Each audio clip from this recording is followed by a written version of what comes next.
Yeah. My favorite. It's Judd's Hockey Show.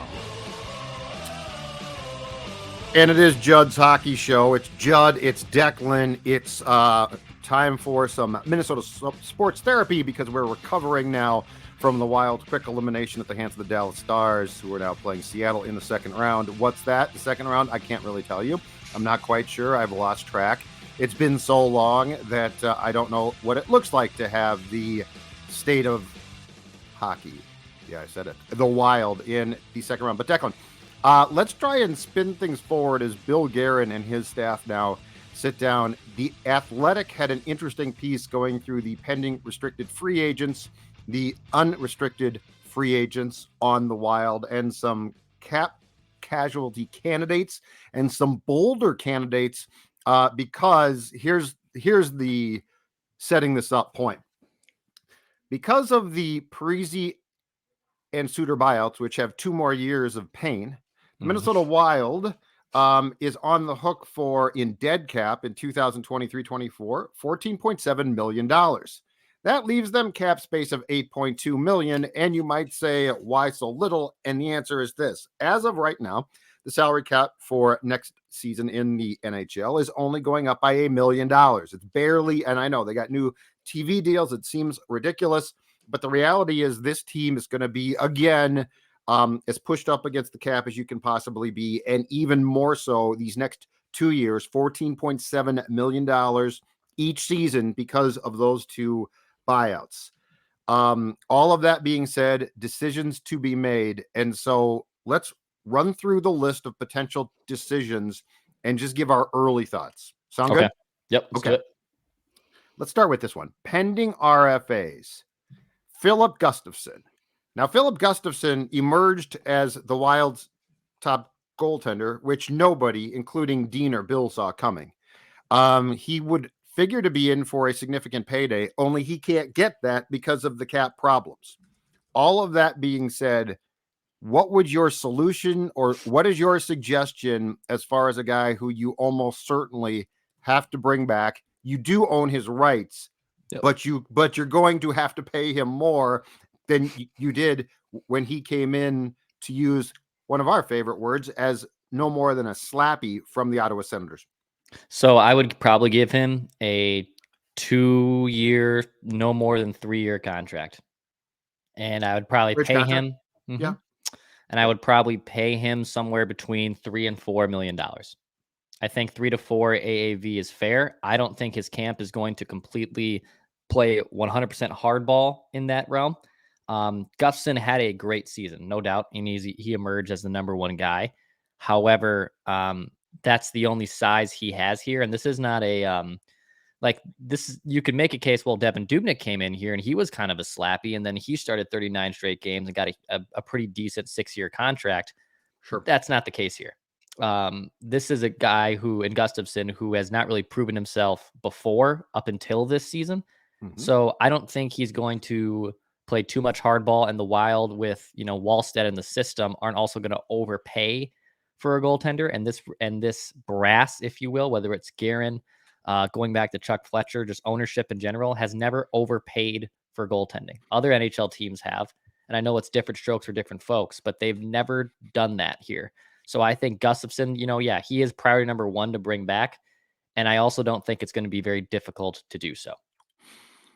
And this falls into what you also have discussed on this show for a long time, right? Which is, that is such a volatile position that success in 2022-23 does not guarantee it going forward. And then the curveball is this too. You need 2 good goaltenders, but when Jesper Wallstedt comes up, which I would imagine he would be set to go maybe at some point next year, but if not, certainly a year from the start of the 2023-24 season, he is going to supposedly be your top guy. So yeah, I think this is an interesting dance. I think it's a dance in which you do have to be prepared for Gustafsson to move on after this contract, if all goes according to plan with Wallstedt, right? So I think you're right. I think it's a bridge contract. Worst case, Gustafsson backslides. But this is a position. His play was great. There's no question about it. but I'm totally with you. This is not one where you're going to say, "Oh my God, we have found our guy." First of all, he might not be. Second of all, if he is, that's a position I don't want to pay a guy a ton at. So yeah, he comes back, but he almost has to come back sort of on your terms. Yes. And he doesn't have a lot. I mean, there's not a lot he can do here too. So Right. He doesn't have a whole lot of leverage, so I think it'll be a pretty easy negotiation. all right, a few more names: Brandon Duhaime, Mason Shaw, and Sam Steele. What's your, and again, just to be clear, they are all pending RFAs. So you own their rights. They need contracts. Starting with Duhaime. Duhaime, I bring back. I think Duhaime's a fine player to bring back. I know the Wild have done this before where they've overpaid for not fourth line, because they have done that too. Bottom six guys, they probably shouldn't be. Duhaime's someone that's a solid player that could fill a role. And again, he's not going to get a humongous contract. If you were to ask me which ones, to rank these three, I guess, are the ones I'd want back the most, because I kind of group them in similar veins. I would have Duhaime 1, Shaw 2, Steele 3. And I know Shaw's coming off like another significant knee injury for like the fifth time in his, young NHL career. Sam Steele, I can find a Sam Steele. There's a reason why there's a reason they found him in the first place off the waiver wire. So if I had to rank these three to bring back, I think Duhaime makes the most sense. He's logged the most games. You know who he is. He's a solid role player. There isn't like another ceiling to his game, in my opinion, which is fine. But I think he's the one I'd bring back the most out of these three. Can he play at least third line though? Yeah. Like he is. Yeah, I don't think that there's like this endless amount of Brandon Duhaime potential and talent. But there were times where I'm like, when he got chances with and I'm not saying first line, I'm just saying slightly more, he sort of excelled. Yeah, Sam Steele, I'm done with, just to be clear. And with Shaw, I want to do right by him. And if he can come back, great, because he actually does give you some help. His penalty killing was missed. There's no question about it. I almost want to take Sam Steele away from Dean, because I feel like, the kid worked so hard. And again, it was like, okay, yeah, he worked hard. That's awesome. But he is the definition of a hockey jag. Yeah, he's just a guy. He is just the definition of that. And Dean just so thoroughly falls in love with that, right? It sort of reminds me of me and how I worked. Okay, dude, but that's not, like you're right. You can just replace those guys. You can go out on any old Tuesday and find Sam Steele. I also found it troubling that there were times when he played really well and then he would just immediately regress. And my biggest bone of contention was when he was on that first line, he was great when he grinded it out with those two guys. Yes. But then you'd get those times he'd get in the zone and he'd be like, I'm Sammy Steele, first round pick. It's like, dude, no, you're not. So I'm done with Steele. Duhaime, I absolutely bring back. And Shaw, I think the best way to put it from my end is I do right by Shaw. Sure. Because, I mean, you're not going to be a jerk to him. The poor guy's torn up his knee 18 times.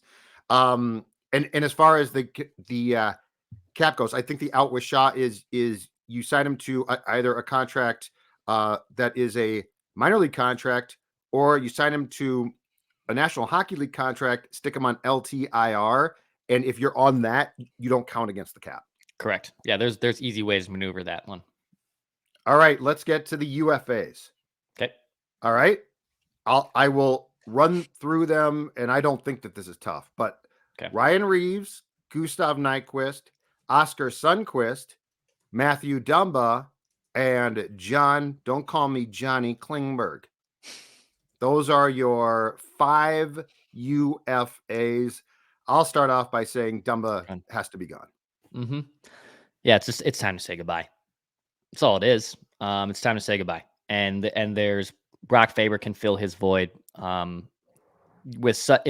I guess the Wild had a surplus or a decent amount of cap space, this is maybe a different conversation. But at the same time, I just think it's time to say goodbye. In terms of the dudes to bring back, Judley, I would bring back Nyquist. I think Gustav Nyquist showed you enough to bring back. Now, I think the problem is, yes, you can't afford him. That's the difficult part. He's probably going to get a bigger. He played well in the playoffs, and I know he might not. He's a good player. Yeah, I think he played well enough where if someone else throws the bag at him, why would you walk away from that? I'm sure there is a level of respect and thankfulness from Nyquist's camp to Guerin and the Wild for taking a chance on him and saying, no, we're gonna try this out here and whatnot. So I think there is a level of, all right, I'll hear you out, but if I'm just gonna name a team, if Seattle comes calling with a big contract, why am I passing up that generational money either? So I would like to bring back Nyquist the most. I'm with you that the likelihood's probably lower. I think Oskar Sundqvist is the guy that makes the most sense to bring back of this group. I think he's not going to break the bank. I was against scratching him too in the playoffs. He just makes the most sense to bring back from a cost perspective and from a play style perspective. I think both those things make sense. If you can bring back Nyquist, great. And Sundqvist is the one that I think is most likely back. I think Klingberg makes things very difficult. I don't think he did enough here. I'm out. Difficult as in his highest ceiling is it's hard to find. It's hard to find a player like Klingberg when he plays up to his offensive prowess. Right. I think the defensive warts are too heavy at this point. He was a really good player back with the Stars, but I think his game has completely fallen off a cliff, and I won't be losing sleep if they say goodbye. Ryan Reeves. I like Rebo. a lot. If he's willing to come back here again, I know he said he wanted a multi-year contract for his family's sake. I don't know if it works like that, unfortunately, Ryan, but I think Guerin loves him. I think the room is a big fan of him. I mean, he kind of jolted that room when he was acquired here. I would like for him to be back. I'm not going to be kicking and screaming if he leaves, though. Dumba gone. Klingberg gone. See ya. I'm with you on Reeves, but it's got to be on my terms completely. So, yeah, it's not 2 years. It's 1 year. It's a pay cut. Nyquist and Sundqvist are interesting, and here's why. I'm totally with you. The trade with the Jackets for Nyquist worked out pretty damn well. But both of those players, if I am them, do I want to come back and play for Dean? First of all, Gustav Nyquist belonged in the top 6 by the end of the playoffs. Like, he really did. Like, if you're watching, and I know he had a couple goals, but Declan, if you're Gustav Nyquist and you're watching Zuccarello turn the puck over like a madman, and as you've said, you think he was one of the worst players on the ice, if not the worst. And you're Gustav, and you're like, dude, I couldn't get up to a top 6. I have a problem with Dean. And Sundqvist, same thing. You scratched me. I won 2 cups. I was brought here. Like, the reason why you bring a guy like Sundqvist in isn't because he's going to light up the score sheet or scoreboard, right? You bring him in because he's got a couple cups. He knows what it takes. And you're just going to scratch him because, we got too many guys. I don't understand it. So in both the cases of Nyquist and Sundqvist, I think I'm just out if I'm them. Like, if I'm Nyquist, I'm like, I did everything. Like, if you're going to bring back all those top 6 guys, okay? So you're just going to, no matter what I do, slot me in as a third line guy. Like, I was injured for months. I came back and I played pretty damn well. And you're like, oh, but you're still just a third line guy. I mean, even when they flip lines in Dean fashion, even when they flipped wingers in Game 6, and they promoted Johansson and moved, at least for part of the game, Zuccarello to the second line, Nyquist couldn't get a sniff. I think the Wild, when they signed Johansson to that very reasonable contract, basically as soon as the season came to an end, made their decision. But if I am Nyquist or Sundqvist, I am saying the same thing. I'm like, I'm gone. So I think the only realistic guy to bring back is Reeves. But it has to be on your terms. It cannot be on my family and this and that. I'm sorry. And Reeves seems like a great guy. Sorry, I can't do that. Yeah, I like Reeves a lot. He does make the most sense from a cost perspective to bring back. I think they can get Sundqvist back here. I do think they can bring him back here. Nyquist is the longer shot. I wonder if Sundqvist wants to come back though. I think he does. Okay. I think he does. Then I'm telling him, allow me to, at the very least, compete with Foligno. Yeah, you have to. I personally think Sundqvist brought a lot of intangibles that I thought a bad word went through my head. Sundqvist brought a lot of intangibles that I thought they just sort of allowed to just go by the wayside. bug me. Okay, we're going to get to cap cutting candidates, but before we do that, want to welcome aboard a new sponsor of Right. JHS. If you can roll the tape, that's right. Look at that. Power Lodge and Miller Marine. Look at that Bennington right there. Gorgeous. Cruise the water and luxury on the brand new Bennington pontoon from the Power Lodge. Enjoy sunset from the water. Entertain the kids. Float on the lakes all summer long. It all starts at the Lodge, the Twin Cities' newest Bennington dealer. The Power Lodge locations in Brainerd, Onamia, Ramsey, and Miller Marine of St. Cloud. Think about the sports therapy. And hockey people, they love the water. They love golf, and they love the pontoons. And those Benningtons are absolutely gorgeous. Go to powerlodge.com and millermarine.com to find out all the information about what we are calling throttle therapy on land and on water. It all starts at the Lodge, the Power Lodge. Again, powerlodge.com, millermarine.com. Enjoy the summer months. All right. Cap cutting candidates that the Athletic put in the I shouldn't say that put in the could happen, wouldn't be a shock. That's probably the best way to phrase it. Yep. Alex Goligoski, if he is traded, saves you $2 million.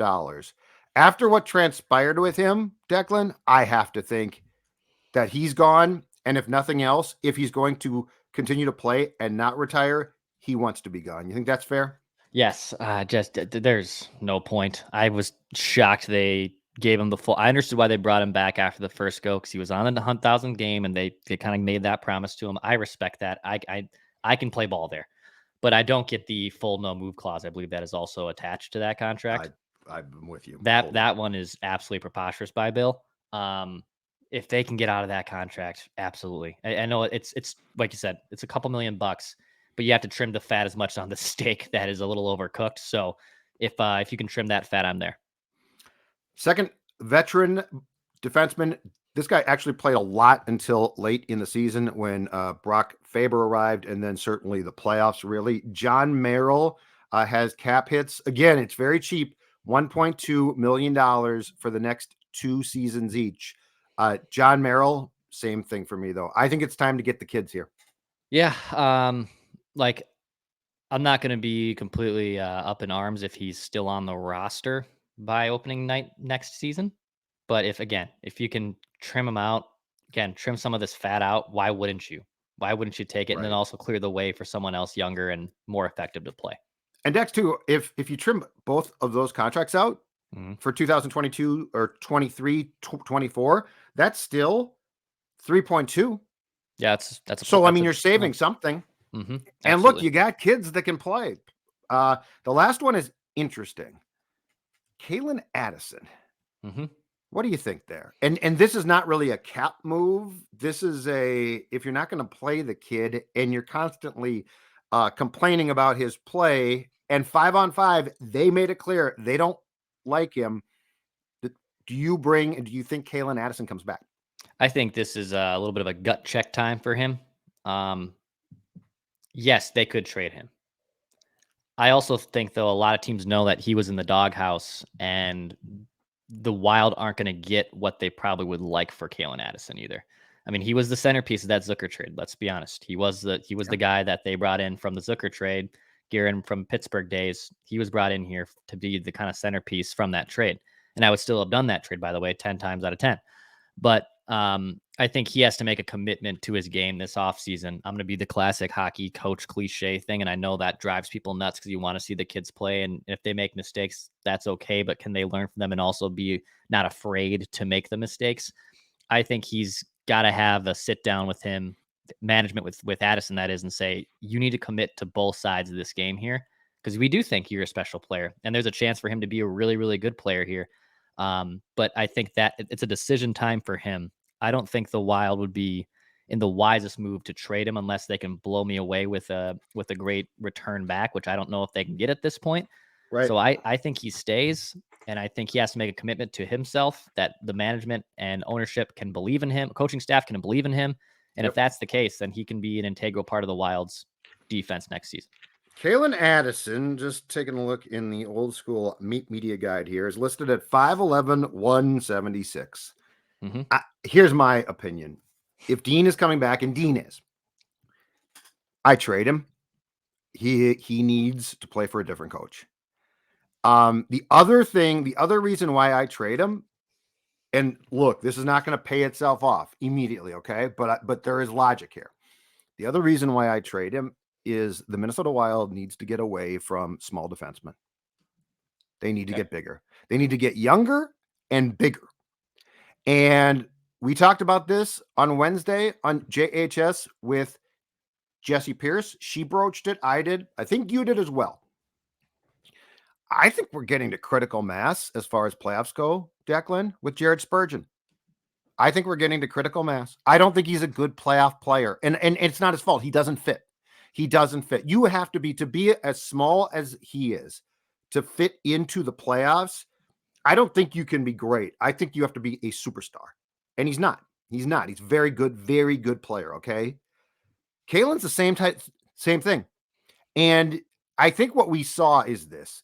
Dean and his coaching style, and I don't even mind this if it's applied to everyone. Dean and his coaching style held Kalen to a standard that I don't know he can match and meet. Like, I think he is.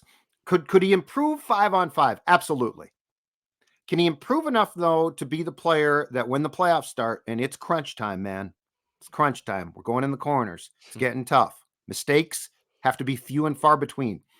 Is he going to excel? My answer is no.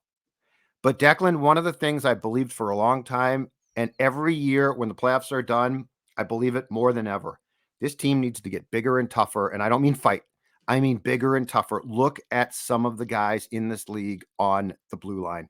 And then you tell me that guys who are 5'10", 5'9", 5'11", if they're on, their tippy toes, you tell me that those guys are super effective.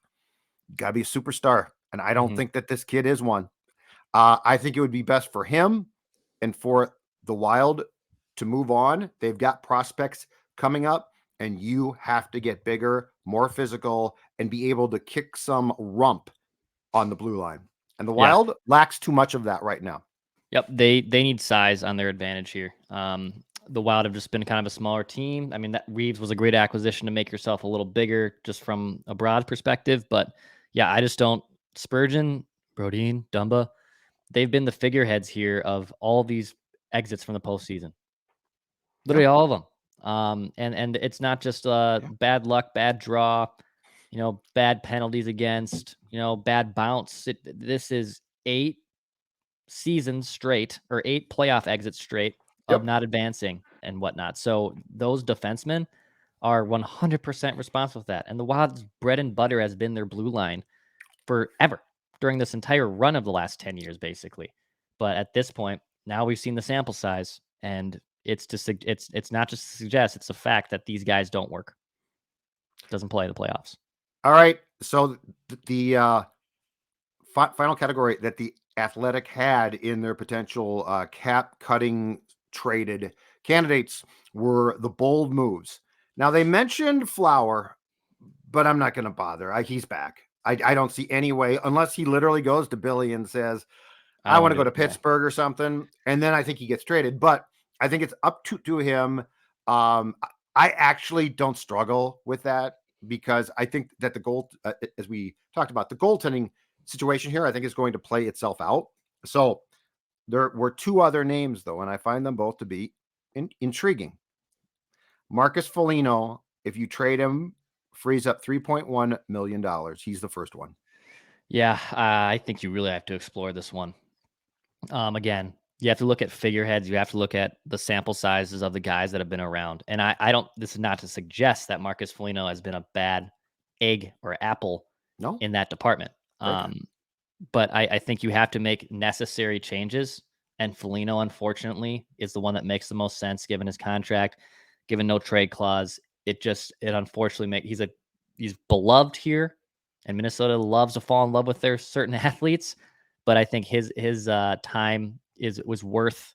It's now worth trading him. Basically, I think it's time to move on. It bothered me a little bit too, and this was not like his fault. but it bothered me a little bit too how he was treated. Like he was treated like he was still scoring 25 goals. And there were times, I mean, Tex, he took 36 minutes in penalties. And I know that there were some bad calls, okay? But 36 minutes is a lot. And so I always felt, and he's a great guy.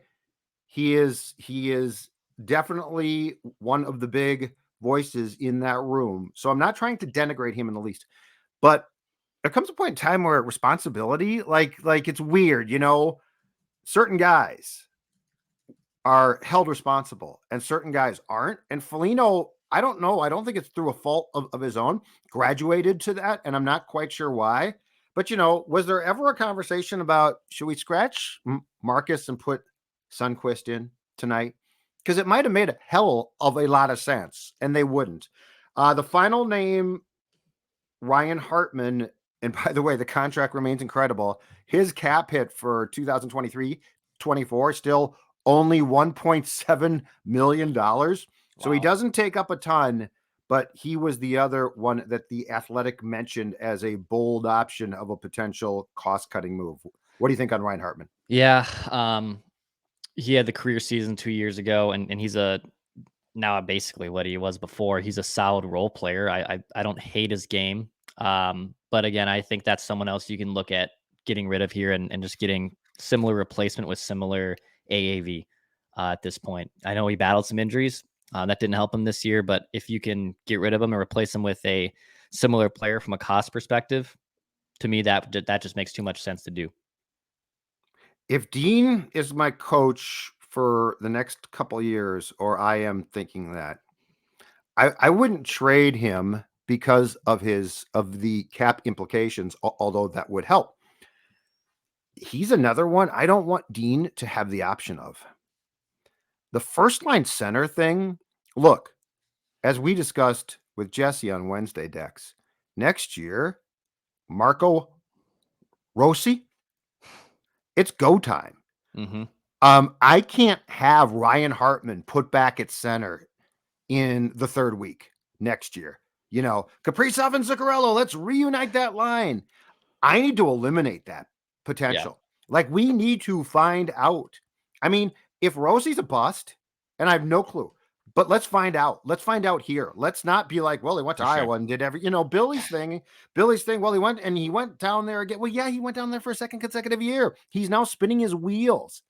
I feel like guys like Steele and Hartman to a large degree are Dean's fallbacks. And look, if we have a trade-off here and Dean's like, what are you doing to me? I'd say, Dean, we signed Freddie Gaudreau to a multi-year contract. He's basically your son. I'm not trading him, but I'm going to tell you right now, I can't have you with all of these kids like this. You can only have a farm system, Dex, that is deemed to be great for so long before that has to become some of your players. Right. And there seems to be this weird thing about, and I might be wrong here, but feels to me like there's this thing about, well, when the kids come up and the blah, blah, well, we do realize they're not all going to come up at once, right? Right. Like, it's not going to be welcome to the 2024-25 season. It's the Wild, the new class. This isn't Saved by the Bell, the new class. These kids are going to come up slowly but surely. And I need to make damn sure that I can play them. I don't need them in the press box because the head coach, when he was with the Whalers, he wasn't allowed to do that. Screw that. So, like, you got to find out. And the next 2 years, we can talk about Kaprizov and him not being happy and blah, blah, blah. And there are certain things I would do to keep him happy. But Declan, these 2 years with the cap hell are your years to use as windows to come out of that cap hell. Right. Not to say, well, look at the year we got from Ryan Hartman or, Sammy Steele worked hard in practice all year. God bless them for that. And on winning teams, that's great. But I'm tired of the first round playoff defeats. I see trends. I see things. So I think that my temptation to make what could be a pretty good trade because his cap hit is so low, my temptation to trade Hartman is to not allow the head coach to run amok with combinations that have nothing to do with the reality of where this franchise is going to be and rent. Yeah, and look, the Wild have done a good job of fielding a competitive team with buyouts that are just killing them, while other teams who aren't in this similar cap problem have been worse than the Wild. So they've done a good job navigating, but I think you also bring up a point, good one, that is you can only get that luck, or you can only get so much results out of that for as long as you want before then bad things start to happen. And these, they're technically, over the hump on these buyouts. It's 2 more years. They've survived, the majority of this long winter, but they still need to figure out ways to field a competitive team. And with limited resources, they unfortunately have to have difficult conversations and make difficult decisions. And I think this offseason, that is going to be a really pivotal one to see kind of where the Wild go for the last few years remaining in those buyout era. All right, great stuff. We're back soon. But Dex, tell the people what they need to do before this episode comes to its conclusion. Yeah, hit the subscribe button right here on Score North for daily Minnesota sports entertainment. You can head over to Purple Daily as well. There'll be a Vent Line episode on Sunday. There's a Saturday check down there that's coming at you this weekend. So plenty of great Minnesota sports content still coming your way on Purple Daily and on the Score North YouTube channel and Pass Shoot Score.